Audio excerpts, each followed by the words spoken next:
On June 30th, 1997, the Prime Minister of Thailand looked into a television camera and promised his country one thing: they would never devalue their currency.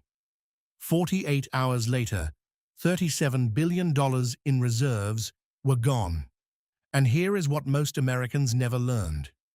Every American with money in a retirement fund, a pension, or an emerging market mutual fund, and that was tens of millions of households, lost a piece of their savings that summer. Most never knew why. Most still don't. What killed Thailand in 1997 is moving through 6 countries right now. The Fed is raising rates. The dollar is rising. And if you have a 401k with international exposure, and almost every American retirement plan does, the same pattern is forming around your money tonight. Let's go back to Bangkok, summer of 1997. The city doesn't look like the capital of a developing country. It looks like Manhattan at the peak of a building boom. New highways, new airports. A financial district where skyscrapers are rising faster than the blueprints can dry. For the previous 10 years, Thailand's economy had grown by an average of 9% per year, every year, without interruption. In May 1997, the first crack appeared. On May 14th, hedge funds, including George Soros's Quantum Fund, began aggressively shorting the Thai baht. They saw what the official statistics were trying to hide: a real estate bubble that had already burst inside the country. Banks holding enormous bad loans. A central bank running out of options. The Bank of Thailand fought back, hard. The governor, Rengchai Marakanand, ordered massive interventions on the spot market and the forward market. They raised the overnight rate above 20%. They spent billions of dollars in reserves defending the fixed exchange rate. For several weeks, it almost worked. The baht held. On June 30th, 1997, Prime Minister Shavalit Yongchayud appeared on national television. He looked directly into the camera, and he declared that Thailand would not and would never devalue the baht. It was a promise. It was a reassurance. It was a line drawn in the sand. 2 days later, the baht collapsed. On the morning of July 2nd, 1997, the Bank of Thailand issued a short statement announcing a managed float of the national currency. That's polite financial language. In plain English, it means we surrender. By that point, of the $40 billion in reserves they had started with, less than $3 billion remained. $37 billion burned, vanished, spent defending a currency peg that could not be defended. Stop for a moment and think about that number. $37 billion. That's the annual budget of a mid-sized country, burned through in a matter of weeks. In the first hours of trading, after the announcement, the baht dropped 10%. The local stock market lost 5% in 1 hour. By the end of the day, every trading desk on Wall Street knew what had just happened. And in Bangkok, ordinary Thais still didn't understand. To truly understand what happened, we have to leave Bangkok. We have to travel 250 kilometers northeast, to the provincial city of Nakhon Ratchasima, to where ordinary people lived, not bankers, not investors, teachers, farmers, nurses, retirees. The International Labour Organization documented thousands of stories like this one. The names have been changed, but the facts are real. I'll tell you one of them. Prachuap and Somduan, husband and wife. He is 68 years old. She is 65. They have been married for 41 years. He spent his entire career teaching geography at the local school. She worked as a nurse at the district clinic. 2 children, grandchildren. A modest home they bought in the early 1980s. For 40 years, they saved. Not under the mattress, not in gold, in the bank. In a Thai bank called Bangkok Bank of Commerce, and in one of the 56 finance companies operating in the country in 1996. Part of their money in one place, part in another. That's what neighbors advised. That's what everyone did. Their combined savings, at the time Prachuap retired in 1995, came to about 800,000 baht. At the exchange rate of that time, roughly $32,000. For a Thai provincial family, this was everything. This was their pension. This was the money for old age, for medicine, for their oldest grandson's wedding 10 years from now. When the baht collapsed on July 2nd, 1997, Prachuap and Somduan didn't notice. The news talked about a floating exchange rate. That was confusing. They didn't follow financial markets. Their lives went on as before. They found out about everything on August 5th, 1997. On that day, the Thai government announced the closure of 42 of the 58 troubled finance companies. Part of Prachuap and Somduan's money was in one of them. The money wasn't lost completely, but it was frozen. They were told to wait. Maybe in 2 years, some of it could be recovered. Maybe a third. Maybe half. Nobody knew. They went to Bangkok Bank of Commerce. That one was still standing. But 6 weeks later, on October 3rd, it closed too. It was one of 67 Thai banks and finance companies that were liquidated within a single year. 800,000 baht of 40 years of work. Frozen, then partially returned. But by the time the money came back, several years later, inflation and devaluation had eaten most of it. By various estimates, families like Prachuap and Somduan ultimately received between 30 and 40% of the original amount. In real terms, about $10,000 instead of $32,000. Their daughter, she worked as a nurse in Bangkok, took her parents in to live with her. They sold the house in Nakhon Ratchasima to help their daughter with expenses. Prachuap went back to work as a tutor at the age of 69. Somduan supplemented their income by helping neighbors care for elderly relatives. When you hear the phrase, the Asian financial crisis of 1997, picture this. Not Soros in New York, not traders on Wall Street. A teacher and a nurse who at 68 and 65 years old lost 40 years of savings in 2 months. This story repeated itself, with different names, in different cities, in different provinces, hundreds of thousands of times across the region. But Thailand was only the first domino. Here is the question every investor in the world was asking themselves in July 1997. If Thailand has broken, who's next? The answer came quickly. Mid-July, the Philippine peso under attack. The central bank raises the overnight rate from 15% to 32% in a single night, trying to stop the bleeding. It doesn't help. End of July. Attacks begin on the Malaysian ringgit and the Indonesian rupiah. Overnight rates in Malaysia explode, above 40%. Companies that had taken dollar-denominated loans suddenly discover that domestic credit is now unavailable to them either. They can't service either side of their debt. August 14th, 1997. Indonesia gives up. The rupiah is allowed to float freely. October. Hong Kong comes under speculative attack on its dollar peg. The Hang Seng Index falls 23% in 4 days.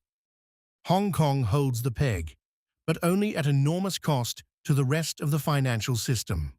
November. The blow reaches South Korea. And this is where the story becomes truly terrifying. Because South Korea is not Thailand. It's not a developing country.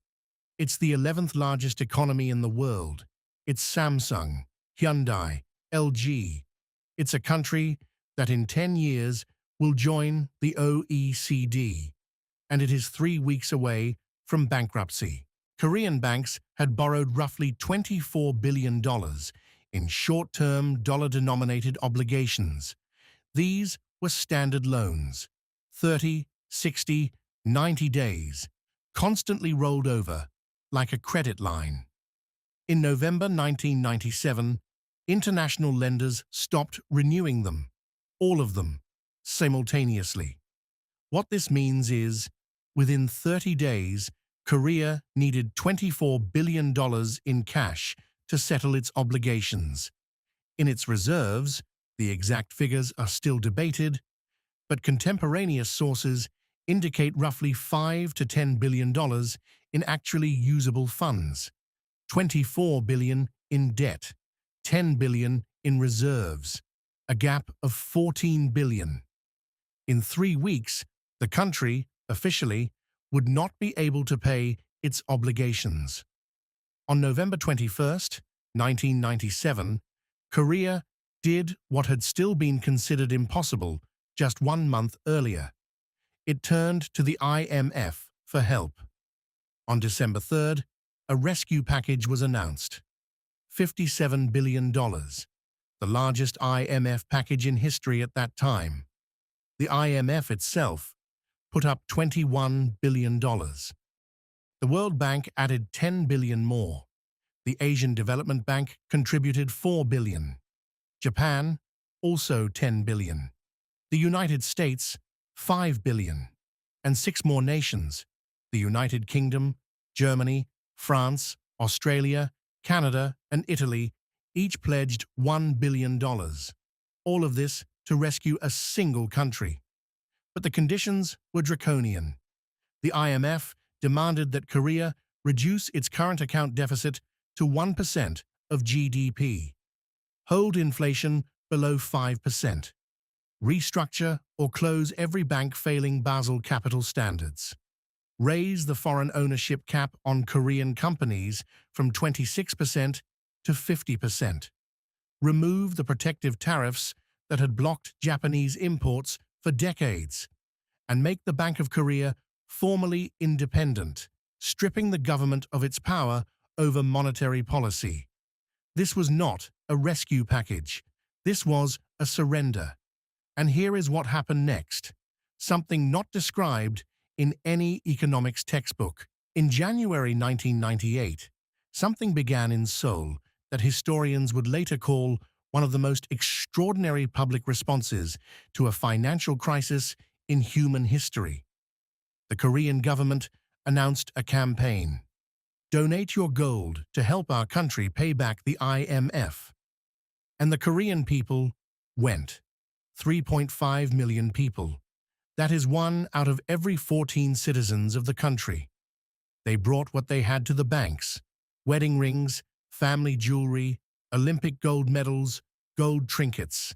In 2 months, 227 tons of gold were collected. At the exchange rate of that time, approximately $2.2 billion. A young mother in Busan donated the ring her husband had given her on their wedding day. A former Olympic archery champion, Kim Yoon-hee, donated his Olympic gold medal. An 80-year-old grandmother brought in the wedding ring of her husband, who had died 15 years before. It wasn't required. No one was forcing anyone. The government simply asked. And this is what matters, more than the numbers. The Korean crisis revealed something the IMF didn't understand. When a nation feels it is being humiliated, it pulls together. Not around politicians, not around officials, but around the idea that the country has to be pulled out. Within 3 years, Korea fully repaid its IMF loan, ahead of schedule, with interest. And the gold, the Koreans got it back. When the country had repaid its debt, the government bought back the metal and returned some of it to the people. Those who didn't want to take it back left their gold to the state as a monument to what had happened. And now, the most terrifying part of this entire story: Indonesia. The year is 1997. President Suharto has ruled the country for 31 years. It is the fourth most populous country on Earth. 200 million people. A massive economy. Oil, gas, palm oil, textiles. And all of it depends on one man and his family. When Indonesia let the rupiah float in August 1997, it was trading at about 2,400 to the dollar. 6 months later, 10,000 to the dollar. A loss of 81%. This is not the currency got cheaper. This is the savings of every Indonesian were burned to 1/5 of their previous value. Indonesia's GDP fell by 13.1% in 1998, the deepest contraction of any country in the region. For comparison, during the Great Depression in the United States, GDP fell by 12%. 5 million Indonesians lost their jobs in a single year. 1 out of every 5 formal sector jobs gone. On November 5, 1997, the IMF announced a rescue package, $40 billion. That was the first line, plus a contingent line from Japan, Singapore, the United States, Australia, Malaysia, China, and Hong Kong. And the conditions the IMF imposed on Indonesia were these: close 16 insolvent banks immediately, dismantle the clove monopoly, the export commodity that conveniently was controlled by one of Suharto's sons, cut fuel subsidies that ordinary Indonesians depended on, raise electricity tariffs, and accelerate the privatization of state enterprises across the entire economy. And then a photograph was taken, a photograph that became the symbol of the entire crisis. January 15th, 1998. Suharto signs the revised agreement with the IMF. He is seated at a table. Standing above him, with his arms crossed over his chest, looking down, is Michel Camdessus, the managing director of the IMF, a French economist. This photograph spread across all of Asia. It is still printed in textbooks today, not because anything particularly dramatic happened in that moment, but because the image perfectly visualized what Asia was feeling. The West is standing over us, and we are sitting. In Malaysia, Mahathir Mohamad was looking at that photograph and making a decision that would define his country's fate. But more on that in a few minutes. Meanwhile, in Indonesia, rice was running out. Or rather, its price had tripled in a month. Gasoline quadrupled. Pharmacies emptied because medicines were imported, and the rupiah had collapsed. In May 1998, protests began in Jakarta. Student demonstrations first, then mass protests. From May 12th through May 15th, 1998, riots broke out in the capital. More than 1,000 people died. Hundreds of shopping centers were burned. Ethnic Chinese, the traditional merchant diaspora, became scapegoats. Their stores were looted. Their families fled the country.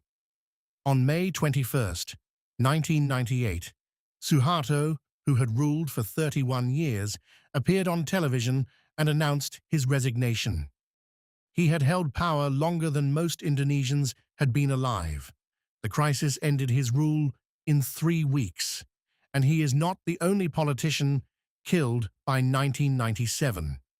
In Korea, the December 1997 election was won by Kim Dae-jung, an opposition figure who had previously been sentenced to death by military regimes. In Thailand, the Shavalite government fell within months, but the political consequences, those are just the surface. The real scars run deeper. In Indonesia, there is a word that came into being precisely in 1998. Krismon, short for Kris Moneter, monetary crisis. The generation that was in school or in college in 1998, they are now, in 2026, somewhere between 45 and 50 years old. They run businesses, hold government positions, vote, and they, still, do not trust banks the way their parents once trusted them. The Krisman generation is now part of Indonesia's political culture. It explains why the country is so cautious with foreign capital, why it holds enormous reserves, why it has supported capital controls for decades. The scar has not healed. Malaysia is a separate chapter in this story. Prime Minister Mahathir Mohamad, from the very beginning of the crisis, did what nobody else dared to do. He openly named those he believed responsible. On September 20th, 1997, at the annual meeting of the IMF and the World Bank in Hong Kong, Mahathir stood up and said what Western politicians do not say at such forums. He called currency trading, quote, immoral. He said it should be banned. He named one name in particular, George Soros, a big scoundrel. That, according to Mahathir, was what Soros was, a moron. In another speech, Mahathir's accusation was specific.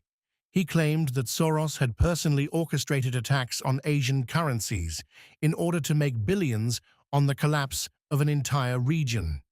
Soros himself denied direct responsibility, and in fact, his funds reportedly lost billions during the crisis, far from the windfall Mahathir described. But the accusation was public. It was repeated. And it was unprecedented. A sitting prime minister of a nation naming a single Western financier as an enemy of his country on the world stage.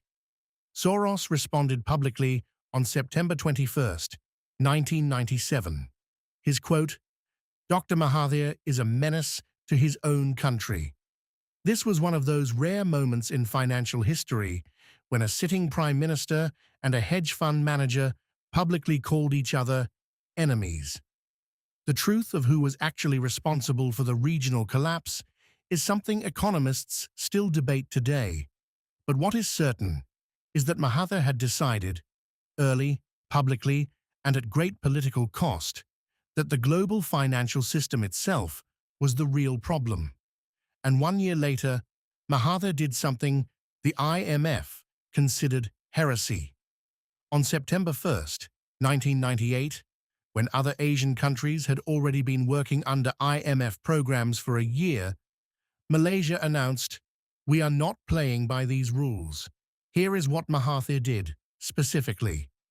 He fixed the ringgit at 3.80 to the US dollar. No more market exchange rate. He imposed a 1-year ban on the repatriation of portfolio investments, meaning foreign investors who had brought money in could not take it out. He required all foreign exchange transactions to flow through Malaysian banks under government oversight, and he banned offshore trading of the ringgit entirely. In the West, this was called a catastrophe. The Economist wrote that Malaysia had cut itself off from global capital markets for a decade. The IMF predicted a deep recession. The opposite happened. Malaysia returned to growth in 1999, earlier than Thailand or Indonesia, which were still sitting under IMF programs. Its banking system was not subject to foreign takeover. Its social spending was not cut. In 2010, the IMF published its own retrospective study. The admission was delicately worded, but the meaning was unmistakable. Malaysia's strict capital controls did not produce worse outcomes and may have allowed the government to pursue looser monetary policy earlier than other countries could have. What was called heresy in 1998 had become, by 2025, a part of the IMF's official toolkit. Malaysia won the debate. In retrospect, inside the Western financial system itself, another battle was raging. Not a public one, like Mahathir and Soros, an internal one. On one side, the IMF, Managing Director Michel Camdessus, First Deputy Stanley Fischer. They believed in what was called the Washington Consensus: open capital markets, fiscal discipline, liberalization. These heal everything. On the other side, Joseph Stiglitz, the chief economist of the World Bank, a future Nobel laureate, and he, publicly from inside the system, was saying, the IMF is doing everything wrong. Stiglitz argued three things.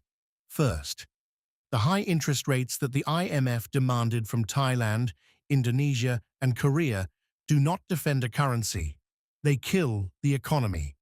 When demand is already falling, when banks are drowning in bad debt, when thousands of companies have lost access to credit, raising rates to 30, 40, 50% means accelerating the destruction, not stopping it. Second, fiscal austerity in the middle of a collapse is madness. When an economy is falling by 10%, you spend, you do not cut. Slashing social programs at the moment when 5 million people have lost their jobs is not discipline, it is cruelty. Third, the one-size-fits-all principle is a disaster. The IMF was applying the same template to different countries with different problems. Korea, an industrial powerhouse with a short-term debt problem. Indonesia, a petroleum economy with a corrupt government. Thailand, a financial system with a real estate bubble. Treating all of them with one formula is like prescribing one medicine for three different diseases. In American policy circles, a phrase emerged that became the rallying cry of IMF critics. Capitalism without bankruptcy is like Christianity without hell. It was a direct accusation. The IMF was bailing out Western bankers who had made stupid loans at the expense of Asian workers. This was not free market capitalism. This was the socialization of losses for the benefit of the rich. Stiglitz was forced out of the World Bank for these views in 1999. He wrote a book, Globalization and Its Discontents, which became a classic critique of the IMF. He received the Nobel Prize in 2001, and he continues, even now in 2026, to write that we have not learned the lessons of 1997. To understand what happened in Asia in 1997, you have to look 8 years earlier, at Japan. In December 1989, the Nikkei index reached its peak, 38,957 points. December 29, 1989. This was not just a high.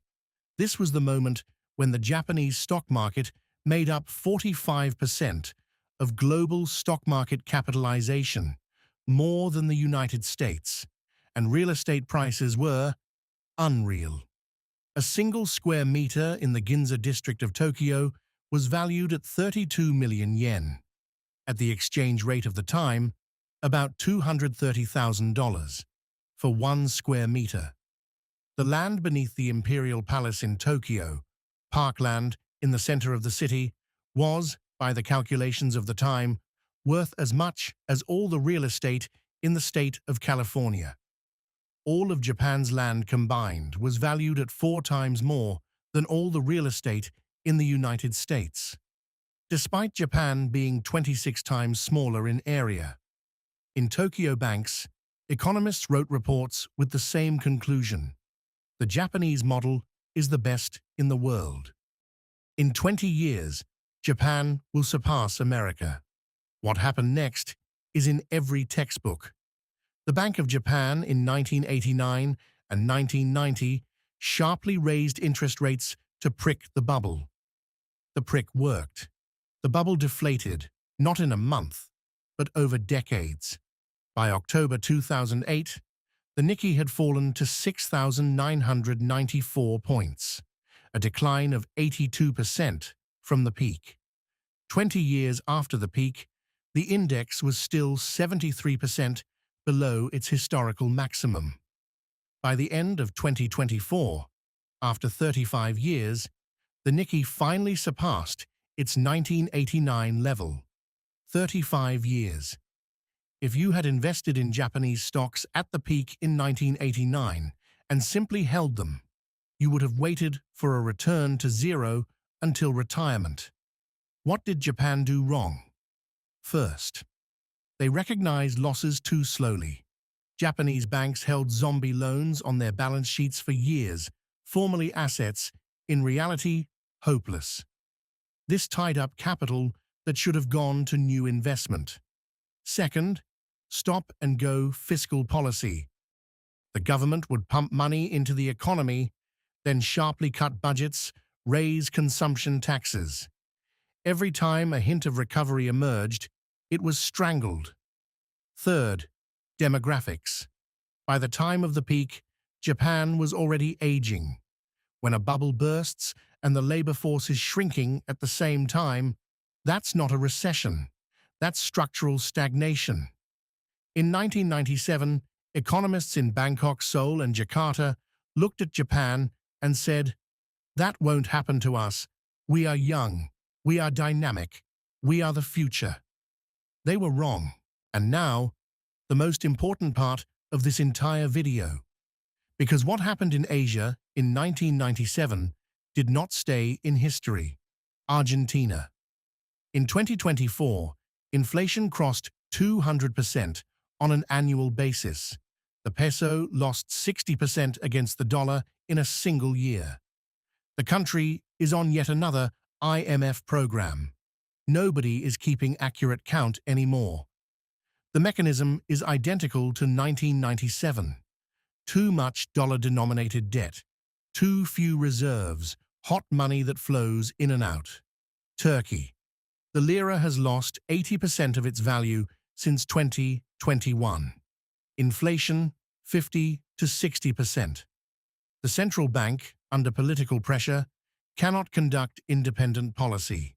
Corporate dollar debt is enormous. When the lira falls, that debt explodes, exactly as Korean debt exploded in 1997. Egypt, a 50% devaluation of the pound in 2024. Tens of billions of dollars in aid from the IMF and the Gulf states. The same scenario, a currency peg that had to be abandoned. Pakistan. In 2022 and 2023, the country came within 3 weeks of default. Reserves fell below the level of 1 month's imports. An IMF program at the last minute. Sri Lanka. In 2022, it declared default for the first time in its history. The president fled the country. The population stormed the presidential residence. This is not Africa, not a developing country in the classical sense. This is a middle-income nation that collapsed by the same logic as Thailand 28 years earlier. Ghana, Zambia, both states have been restructuring their debts for the last 2 years. The same pattern. And China? China is a separate story, and it is closer to Japan in 1989 than to Thailand in 1997.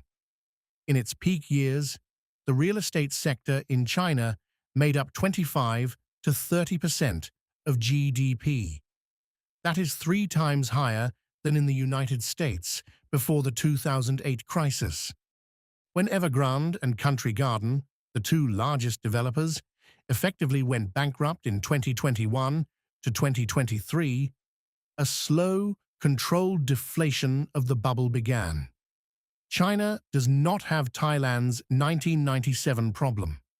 China runs a current account surplus, holds enormous reserves, more than $3 trillion, and controls capital movement.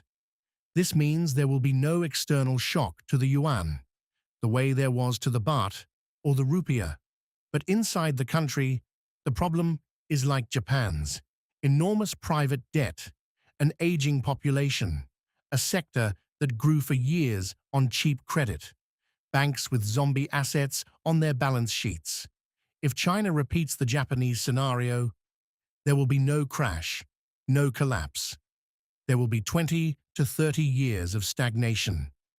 And since China makes up 17% of the global economy, its stagnation will drag the rest of the world down with it. And here is the general backdrop. The US Federal Reserve raised interest rates from near zero in 2022 to above 5% by 2024.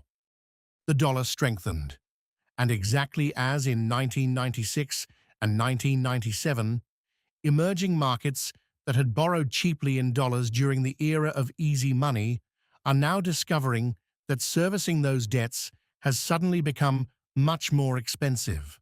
Hot money has gone back into safe havens, exactly like 1997.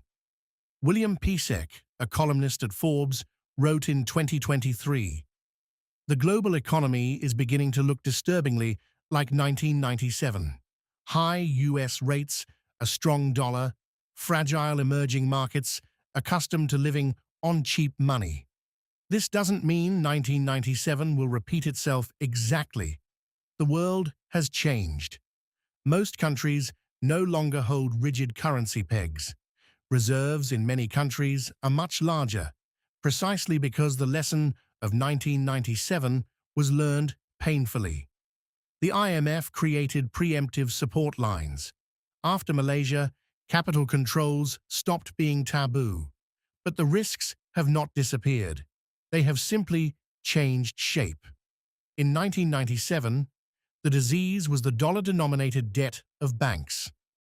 In 2026, it is the dollar-denominated debt of governments, plus a global private debt load that relative to GDP is larger than at any time in human history. Total global debt has crossed $315 trillion. That is roughly 3 times global GDP.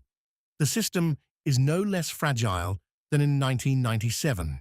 It is fragile in a different way. And here is what matters most.